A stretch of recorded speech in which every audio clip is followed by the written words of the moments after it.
할렐루야, 우리를 하나님의 일꾼이 되어 살게 하시는 하나님을 찬양합니다. 이 하루도 더욱 깨어서 믿음으로 살아가기 원합니다. 8월 10일 새벽 기도를 시작하겠습니다. 다 함께 사도신경 하시겠습니다. 나는 전능하신 아버지 하나님 천지의 창조주를 믿습니다. 나는 그의 유일하신 아들 우리 주 예수 그리스도를 믿습니다. 그는 성령으로 잉태되어 동정녀 마리아에게서 나시고 본디오 빌라도에게 고난을 받아 십자가에 못 박혀 죽으시고 장사된 지 사흘 만에 죽은 자 가운데서 다시 살아나셨으며 하늘에 오르시어 전능하신 아버지 하나님 우편에 앉아 계시다가 거기로부터 살아있는 자와 죽은 자를 심판하러 오십니다. 나는 성령을 믿으며 거룩한 공교회와 성도의 교제와 죄를 용서받는 것과 몸의 부활과 영생을 믿습니다. 아멘. 사랑의 하나님, 그리스도의 향기가 되어 살아가는 이 하루가 되기 원합니다. 주님의 넓고 깊으신 은혜가 우리의 말과 행동을 통해 은은하게 남아질 수 있는 우리의 하루가 되기를 원합니다. 인도하여 주옵소서. 예수님의 이름으로 기도드립니다. 아멘. 찬송가 357장입니다. 주 믿는 사람 일어나.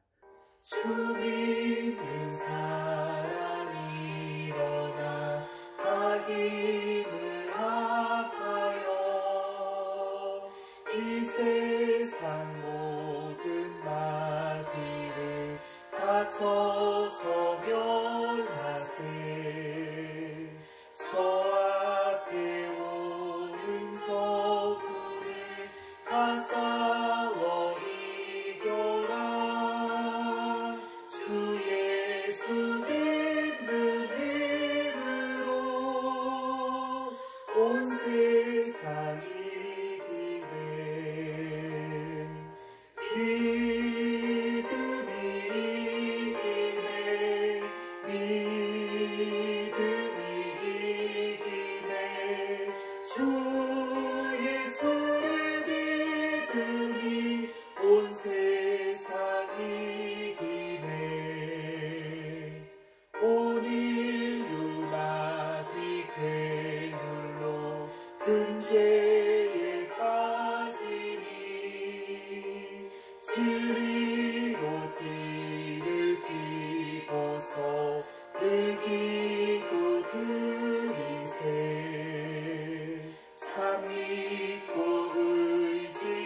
의지하면서 겁없이 나갈 때 주 예수 믿는 힘으로 온 세상 이기네. 믿음이 이기네. 믿음이 이기네. 주 예수를 믿음이 온 세상 이기네. 끝까지 이긴 자에게 흰 옷을 입히고 또 영생 복을 주시니 참 기쁜 일일세. 이 어두운 세상 지나서 저 천성 가도록 주 예수 믿는 힘으로 온 세상 이기네. 믿음이 이기네. 믿음이 이기네. 주 예수를 믿음이 온 세상 이기네. 오늘 하나님께서 주신 말씀은 사사기 4장 1절에서 10절 말씀입니다. 에훗이 죽으니 이스라엘 자손이 또 여호와의 목전에 악을 행하매 여호와께서 하솔에서 통치하는 가나안 왕 야빈의 손에 그들을 파셨으니 그의 군대 장관은 하로셋 학고임에 거주하는 시스라요 야빈 왕은 철병거 900대가 있어 20년 동안 이스라엘 자손을 심히 학대했으므로 이스라엘 자손이 여호와께 부르짖었더라. 그때에 랍비돗의 아내 여선지자 드보라가 이스라엘의 사사가 되었는데 그는 에브라임 산지 라마와 베델 사이 드보라의 종려나무 아래에 거주하였고 이스라엘 자손은 그에게 나아가 재판을 받더라. 드보라가 사람을 보내어 아비노함의 아들 바락을 납달리 게데스에서 불러다가 그에게 이르되 이스라엘의 하나님 여호와께서 이같이 명령하지 아니하셨느냐. 너는 납달리 자손과 스불론 자손 10,000명을 거느리고 다볼 산으로 가라. 내가 야빈의 군대 장관 시스라와 그의 병거들과 그의 무리를 기손강으로 이끌어 내게 이르게 하고 그를 내 손에 넘겨주리라 하셨느니라. 바락이 그에게 이르되 만일 당신이 나와 함께 가면 내가 가려니와 만일 당신이 나와 함께 가지 아니하면 나도 가지 아니하겠노라 하니 이르되 내가 반드시 너와 함께 가리라. 그러나 내가 이번에 가는 길에서는 영광을 얻지 못하리니 이는 여호와께서 시스라를 여인의 손에 파실 것임이니라 하고 드보라가 일어나 바락과 함께 게데스로 가니라. 바락이 스불론과 납달리를 게데스로 부르니 10,000명이 그를 따라 올라가고 드보라도 그와 함께 올라가니라. 아멘. 오늘의 말씀을 묵상합니다. 이스라엘이 또 악을 행하자 하나님께서 가나안 왕 야빈에게 이스라엘을 넘기십니다. 여선지자이며 사사였던 드보라가 바락에게 하나님의 말씀을 전합니다. 야빈 왕의 군대 장관 시스라를 그에게 넘겨주신다는 말씀이었습니다. 바락은 드보라에게 동행을 요청하고 드보라는 그렇다면 이번 길에서는 바락이 영광을 얻지 못할 거라고 말합니다. 오늘 말씀은 우리에게 어떤 교훈을 주시는지 본문 해설을 봅니다. 이스라엘의 배교는 계속됩니다. 에훗이 죽은 이후 이스라엘은 다시 과거의 행실로 돌아갑니다. 언약의 하나님께서 이번에는 하솔 왕 야빈을 도구 삼아 이스라엘을 징계하십니다. 야빈 왕은 시스라를 군대 장관으로 거느렸고 철병거를 900대나 소유하고 있었습니다. 이스라엘은 야빈의 철권 통치 밑에서 20년간 압제를 당했습니다. 그리고 고통 속에서 하나님께 부르짖습니다. 긍휼의 하나님께서는 이번에도 백성의 부르짖음에 응답하시고 선지자 드보라를 사사로 세우십니다. 드보라는 랍비돗의 아내로 사사 중 유일하게 여성입니다. 하나님의 선택과 부르심은 인간의 생각을 뛰어넘습니다. 하나님의 부르심에는 차별이 없습니다. 질문을 보면 드보라와 훌다의 공통점은 무엇인가요? 내 생각과 기준을 뛰어넘어서 일하시는 하나님의 선택을 받아들일 일은 무엇인가요?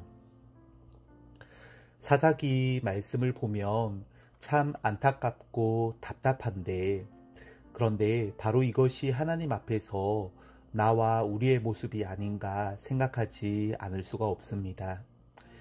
오늘 본문에서 첫 번째 특징은 드보라가 나오는데 여선지자이며 사사였다는 것입니다. 본문 4절이 이렇습니다. 그때 랍비돗의 아내 여선지자 드보라가 이스라엘의 사사가 되었는데 그는 에브라임 산지 라마와 베델 사이 드보라의 종려나무 아래에 거주하였고 이스라엘은 그에게 나아가 재판을 받더라. 당시 하나님의 말씀에 따라 옳고 그름을 분별해주고 또 마땅히 가르쳐야 할 것을 가르쳤던 대표적인 사람이 드보라였던 것 같습니다. 그런데 지금은 전혀 놀랍게 여겨지지 않는 거지만 드보라는 여성이었습니다. 이에 대해서 본문 해설을 보면 하나님의 선택과 부르심은 인간의 생각을 뛰어넘는다고 하나님의 부르심에는 차별이 없다고 했습니다. 당시로서는 여성이 선지자가 되고 사사가 된다는 것이 처음 있는 일은 아니었겠지만 극히 드문 일이었던 것 같습니다. 그런데 성경을 가만히 보면 곳곳에서 중요한 역할을 여성들이 했던 것을 볼 수 있습니다. 또 여성이 아니어도 아주 보잘것없어 보이는 사람 또는 전혀 반대편에 있던 사람 등 하나님께서 쓰지 못하실 사람은 없구나 하는 것을 볼 수 있습니다. 이스라엘의 가장 위대한 왕이었다고 하는 다윗도 자기 가족 내에서도 주목받지 못하던 막내 아들이었고, 또 요즘으로 말하면 학교에도 못 가고 들에서 일하던 그런 목동이었습니다. 사도 바울도 교회를 박해하고 진멸하던 사람이었는데 완전히 변화되어서 하나님을 그렇게 사랑하고 충성하는 사람이 되었던 것이고, 예수님의 제자들도 당시 무식하다 하고 또 너무나 하찮게 여겨지던 그런 어부와 세리였다고 하는 것, 그리고 7 귀신 들렸던 막달라 마리아까지, 이렇게 성경을 보면 하나님께서 정말 쓰지 못하시는 사람은 없다 하는 것을 분명히 알 수가 있습니다. 그래서 나 자신에게 적용합니다. 내 삶도 하나님께 드려야겠다. 내가 뭐 할 것이 있겠어 할 게 아니라 하나님의 뜻에 따라 하나님이 기뻐하신 일들을 할 수 있는 복된 삶이 되어야겠다. 주님, 나도 얼마든지 쓰실 수 있다. 또 다른 사람들을 보는 것에도 적용합니다. 적어도 내가 누군가에 대해서 그 사람은 안 된다고 말할 수는 없겠다. 가정에서나 교회에서도 서로에 대해 그런 식으로 말할 수는 없습니다. 서로 권면하고 세워주고 하나님 앞에서 살아갈 수 있도록 축복하고 기도해주는 우리가 되어야겠습니다. 왜냐하면 하나님은 우리의 생각과 이해를 뛰어넘어 그 누구라도 훌륭하게 사용하실 수 있는 전능하신 하나님이시기 때문입니다. 두 번째 본문 해설입니다. 하나님은 믿음으로 순종하는 사람을 통해 역사를 이루어 가십니다. 드보라는 납달리 게데스에 있는 바락에게 전령을 보내 하나님의 명령을 전합니다. 하나님께서 바락에게 납달리와 스불론 지파에서 1만 명의 군대를 불러 모으고 그들을 데리고 다볼산으로 가라 명하십니다. 그러면 시스라와 야빈의 철 병거들을 기손 강으로 끌어들여 바락의 손에 넘겨주겠다고 말씀하십니다. 하나님이 바락에게 주시는 승리의 약속입니다. 그러나 안타깝게도 바락은 명령에 즉각적으로 순종하지 못합니다. 바락은 드보라가 이 전투에 함께 할 것을 조건으로 제시합니다. 이로 인해 바락은 승리의 영광을 다른 사람에게 내주게 될 것입니다. 하나님의 명령과 약속은 온전한 믿음과 순종으로 반응할 때 내 것이 됩니다. 질문을 보면 바락이 하나님의 명령에 즉각적으로 순종하지 못한 결과는 어떠한가요? 연약함에도 불구하고 내가 하나님께 쓰임받고 있는 일은 무엇인가요? 드보라를 통해 하나님의 말씀을 들은 바락이 즉각 순종하여 나아가지 못하고 드보라에게 당신이 함께 해주시면 제가 이 일을 감당할 수 있겠습니다 라고 말한 것이 그의 믿음이 부족한 것이다 라고 해석이 되었는데, 그런데 우리의 모습을 생각해 보면 바락만큼이라도 순종해서 나아갈 수 있다면 잘했다고 말할 수 있지 않을까 하는 생각도 하게 됩니다.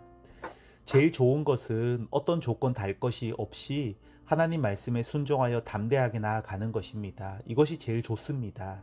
그런데 그나마 좋은 것도 있습니다. 우리가 살면서 항상 제일 좋은 것만 하며 살 수는 없을 것 같습니다. 그나마 좋은 것이라도 감당할 수 있다면 좋겠다고 싶습니다. 드보라와 같이 이미 서 계신 하나님의 사람과 함께 해서라도 나아갈 수 있다면 아예 하지 않는 것보다는 잘했다고 할 수 있지 않을까 하는 겁니다. 그런데 우리가 이런 주제를 적용하게 될 때 정확하게 우리에게 드보라와 같은 분이 계십니다. 그분은 예수님이십니다. 우리는 결코 혼자 어떤 일을 감당하도록 부름받지 않기 때문입니다. 예수님이 언제나 어디서나 우리와 함께 해주신다고 하셨기 때문입니다. 그래서 어쩌면 도리어 바락과 같이 우리가 주님께 대해서는 요청할 수 있는 것입니다. 저는 그렇게 요청할 것입니다. 8절을 보면 바락이 그에게 이르되 만일 당신이 나와 함께 가면 내가 가려니와 만일 당신이 나와 함께 가지 아니하면 나도 가지 아니하겠노라 했는데, 우리는 이렇게 요청할 수 있습니다. 주님이 가신다면 저도 갈 것입니다. 한 번 더 해볼까요? 주님이 가신다면 저도 갈 겁니다. 제 능력으로 가는 것 아니기 때문이고 하루하루 사는 것도 제 능력으로 사는 것 아니기 때문입니다. 우리가 이런 믿음으로 담대하게 주님과 함께 나아갈 수 있다면 제일 좋은 것이겠고, 또 그나마 좋은 것도 있습니다. 교회 공동체 내에서 이런 경건의 삶과 도전해 가는 일에 지체들과 함께하는 것입니다. 오늘 본문에서는 바락이 영광을 얻지 못한다고 했지만 주님과 함께 또 지체들과 함께 했던 우리 삶에 대해서 하나님께서는 상 주기에 인색하지 않은 분이심을, 오히려 과분하고 차고 넘치게 우리에게 잘했다고, 어쩌면 이런 것까지 다 아시고 알아주시고 칭찬해 주시고 상 주실까 할 수 있도록 우리를 사랑해 주시는 하나님이시다라는 것을 우리가 믿고 그 하나님을 즐거워하며 상 받을 사람으로 살아가는 우리의 삶이 꼭 되시면 좋겠습니다. 오늘 말씀은 나 자신에게나 다른 사람에게나 하나님이 쓰지 못하실 사람은 없다라는 것을 기억하며 살자라는 것이고, 그리고 주님과 함께 경건함으로 사랑과 복음 증언함과 섬김으로 담대하게 나아가자 하시는 하나님의 말씀입니다. 기도하겠습니다. 사랑의 하나님, 우리를 불러주시고 오늘도 하나님의 군사되어 살아가게 하시니 감사드립니다. 믿음으로 승리하는 삶을 살아가기 원합니다. 나와 함께 가자고 하시는 그 길에 주님 손을 꼭 잡고 제일 좋은 모습으로든지 그나마 좋은 모습으로든지 끝까지 주님과 함께하는 우리 모두가 되게 하여 주옵소서. 예수님의 이름으로 기도드립니다. 아멘. 지금은 우리 주 예수 그리스도의 은혜와 하나님의 사랑과 성령님의 내주 위로 교통하심이 불안과 두려움 속에 살아가는 이 세대 가운데 하나님의 군사 되어서 주님과 함께 하나님 나라를 이루어가기 원하는 주의 백성들과 저들의 가정 위에 언제나 함께하옵시기를 간절히 축원하옵나이다. 아멘. 이 시간 함께 기도할 제목은 먼저 말씀 생각하며 기도하겠습니다. 혹여 내가 너무 두려워하면서 또 이런저런 이유를 들면서 마땅히 해야 할 일을 하지 않고 있지는 않는가? 혹시 그렇다면 주님 저에게 따끔하게 말씀해 주십시오. 정신을 차리고 일어나 나아가게 하옵소서. 그리고 나 자신에게나 다른 사람에 대해서나 낙심하지 않고 절망하지 않기 원한다고, 하나님이 쓰지 못하실 사람은 없다고 말씀에 따라 기도하겠습니다. 코로나 종식과 일상 회복을 위해서도 기도할 때 거리두기 4단계가 또 연장되어서 이어지고 있는데, 여러 형편 가운데 잘 이겨낼 수 있도록 우리 서로를 위해서 또 방역을 위해서 함께 기도하겠습니다. 그리고 아동부 성경학교가 진행 중에 있습니다. 오는 주일까지 이어지는데 비대면으로 이루어지는 가운데 하나님의 능력으로 역사하여 주시고 교사들에게 또 전도사님께 힘과 지혜를 더하여 달라고 기도하겠습니다. 우리 가정을 위해서도 기도할 때 온 가족이 하나님의 사람으로 서서 믿음으로 살아가기 원한다고, 그리고 연로하신 부모님과 환우분들을 위해서 기도하겠습니다. 주신 말씀과 코로나 방역과 아동부와 우리 가정과 이 땅에 하나님 나라가 이루어지는 것을 위해 함께 기도하겠습니다.